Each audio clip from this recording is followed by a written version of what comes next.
Hello, and today I'm bringing to you an update video about devolution in Hampshire. So the four main councils in Hampshire have went to their meetings there with regards to whether they would like to be a part of the devolution priority programme, which means that devolution in Hampshire, which would have to happen anyway because it's government policy that this will happen, would be fast-tracked. And the results are in. It's not been without its fair share of drama, so there's a lot to go into in this video, but ultimately Portsmouth City Council, Southampton City Council, Isle of Wight Council and Hampshire County Council have all voted in favour of going forward with the devolution priority programme there. So that means that Hampshire's going to be one of the first of the new councils that are going to be, well, with the county council cease to exist at some point, with a combined authority taking its place. And it has also been confirmed by Southampton City Council in some updates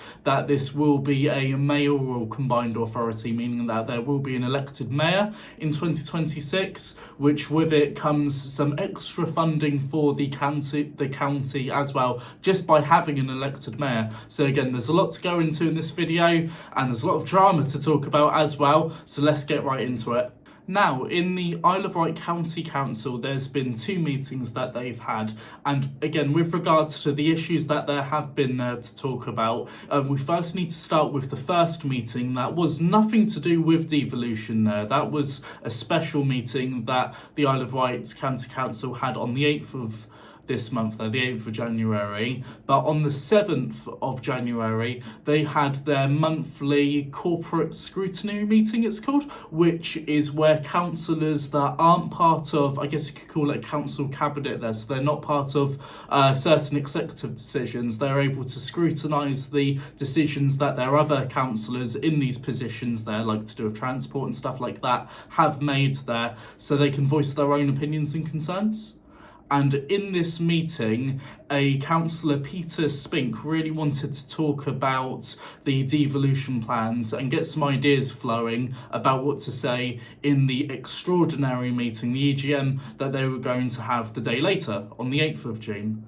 It was voted against the fact that they would talk about the devolution plans in this first meeting, because it would just reduce ideas that could be got out to a much larger meeting the following day. So it was voted against with the thought that it just wasn't worth talking about that day, because they were going to have an entire meeting about it the day later.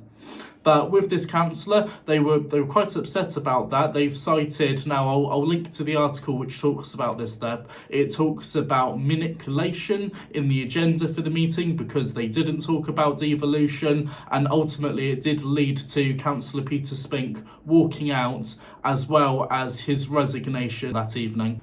This was publicly dismissed by another councillor, a Councillor Brodie, also on the Isle of Wight, who said that the agenda was not manipulated. It was democratically voted against by the councillors who were having that meeting, that they weren't going to talk about devolution because they had their special devolution meeting the following day on the 8th of June. So that's the first thing that I wanted to talk about in quite a strange thing that happened on the Isle of Wight with regards to these meetings there. There was this initial resignation, and going into the meeting on the 8th of June too, there was originally they were going to reject the idea, the Isle of Wight. They were going to vote against the idea for the devolution priority programme, and that would mean that the entirety of Hampshire couldn't be part of the devolution programme, because all four councils, Hampshire County Council, Southampton and Portsmouth Cities Councils and the Isle of Wight, all had to vote in favour, so that it would have stopped the priority programme. Again, not devolution, it was going to happen either way, there's been a white paper passed on it,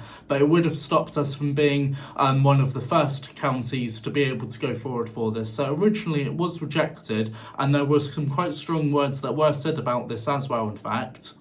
So the first words that were talked about with regards to devolution and against it on the Isle of Wight come from Joe Robertson, who is the MP for Isle of Wight East and also a councillor for Bembridge. He believed that by going forward with devolution, which again was going to happen anyway, the vote was for the priority programme, he felt that this would take away control from the island and actually give it to the mainland, because he felt that it would be a mainland-based mayor that would be operating for Hampshire in a combined authority state, and that again this would be taking power away from people locally in the context of the Isle of Wight there. And that's quite interesting really, because we've not heard a great deal about the mayor role or just where things would be based. I think there's been assumptions that, at least for people from the this part of the island, no sorry not the island of Hampshire, so Southampton or the Isle of Wight or New Forest, that there would be a base somewhere in Winchester.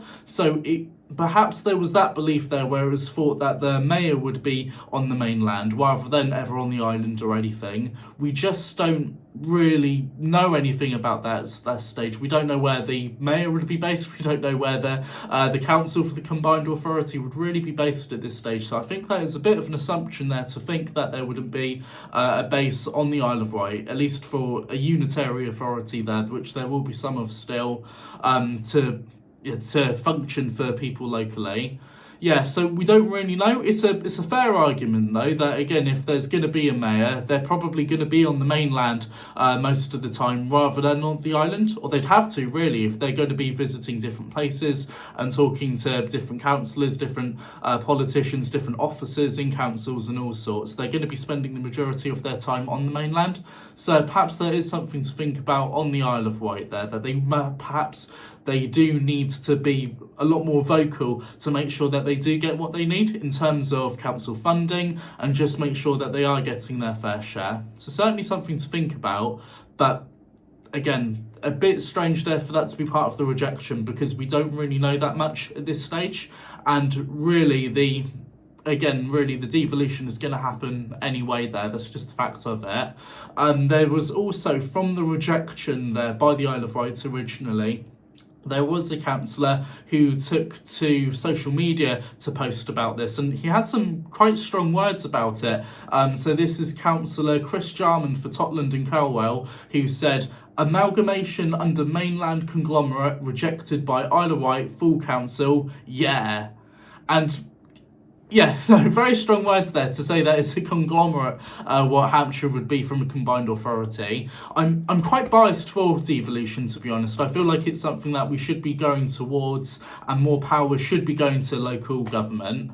It's the way it's always been, really. Back when Hampshire was Southamptonshire, back in the 1800s, before things became more centralised, it was more localised there. There was more power locally. So I must admit I am biased for it, but it did make me chuckle a little bit thinking that it was a conglomerate of sorts there. Again, strange words there. I've not seen a full statement from Councillor Jarman, so I'm not sure perhaps what his full views are on that, but yeah, that certainly does have some strange interpretations there at least. One person who has been in a bit more detail about their views from the meeting, from the Isle of Wight again, is a David Grucock, who was a part of the meeting on the 8th of January. They were a candidate for standing for MP back in, I think it was the last set of elections, so 2024 that would have been, and they planned for standing as a councillor in the Isle of Wight next year, or no, this year that would be if the elections were to take place, 2025 there for Ventnor, and they've released a full statement. I will include a screenshot just whilst I'm talking now there so we can read about it. There's a lot of detail. They essentially say that yes, there are some fears about the island being underrepresented there, which is a fair point, of course. It's a small population compared to the rest of Hampshire, so they are going to need to be quite vocal. They also talk about how the Isle of Wight is already a unitary authority, so it doesn't necessarily need to be reorganised there, so it could just be left the same as it is. And to be honest, with the planning there for the strategy of it, it could well stay the same, but that's something that was felt that means this isn't maybe necessary for the island compared to anywhere else in the UK to be devolved. They also feel that whilst, of course, by having a mayor in the combined authority, it could generate a larger pot of money than what they have had in recent years, and existing mayoral councils like Manchester are a good example of it working, quite rightly, like what I said in my past video too. But of course, it's not a golden goose, which I think David Grucock finishes quite good on. And of course, it's not going to be a magic bullet to fixing every problem, and there are going to be concerns because there just aren't many details about how this is going to work yet.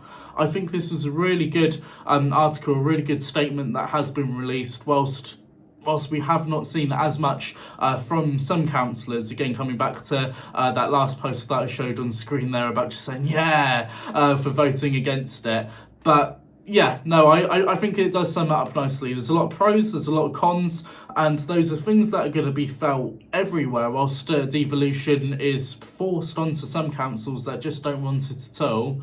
But hopefully by being part of the priority programme, so this is something that people from Hampshire County Council have said, from being one of the first councils to be able to go forward with being devolved, it could well help Hampshire to decide just how it does turn out for us. So it could put our hands a bit more on the steering wheel to make sure it does work for us properly there.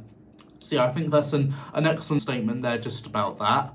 And ultimately, it is a journey. It is something that we are, well, I know a lot of people are worried about for one reason or another, whether it's with regards to the elections for 2025 being delayed there, which has upset a lot more people than I thought it would actually. And the fact that some people felt the consultation, a public consultation, should be happening before this vote was to take place there as to whether Hampshire should be a priority or not there for being devolved.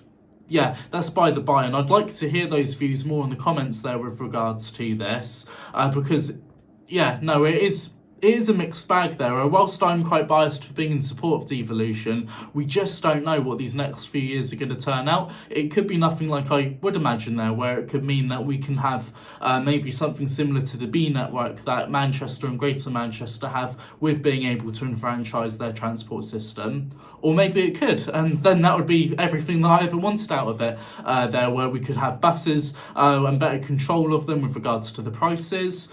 About the transport too, this could be something that could be quite good for the Isle of Wight especially. What if there was better control for the prices for the ferries? Because that's something that's always talked about on the islands there. It's very expensive to get to and from the island, and not just for someone that wants to have a holiday there like I do sometimes, but for people that live on the islands too. It can be very, very hard to say get to a job centre if you need to, because if you're in the job centre on the island, you need to get to Southampton, which costs a lot of money. It can be hard to get to work, it can be hard to get to hospitals. Transport on the Isle of Wight is very difficult, and that's something that I'd like to think the Isle of Wight specifically, but the whole of Hampshire too, does have a lot to gain out of devolution, but we're just going to have to see where it does take us. This was the update that I did want to talk about, that we have voted as a county to apply for the priority programme. That doesn't mean we are going to be a priority. We need to be accepted first from central government to be a part of the priority programme. So again, there'll be more updates on the way as soon as I can, so make sure you subscribe, like this video if you enjoyed it, and again, comment your thoughts too, so we know about your ideas with how this is being done democratically, and whether we should be stopping our elections in May or not too, and whether that's fair or not. So yeah, do let me know of those comments, and make sure you subscribe for more updates. In the description for this video, I'll put the 2 articles that I've mentioned, as well with regards to the initial rejection from the Isle of Wight Council and some of the stuff that happens there. I'll also include some links from the Southampton and Hampshire County Councils, just going in a bit more detail as well from what the leader of those councils there and some other councillors have had to say with regards to this, and about why they've voted to go full steam ahead, like what Portsmouth Council did too. So yeah, feel free to have a look at those, and I hope you have a nice day too. Thank you. Goodbye.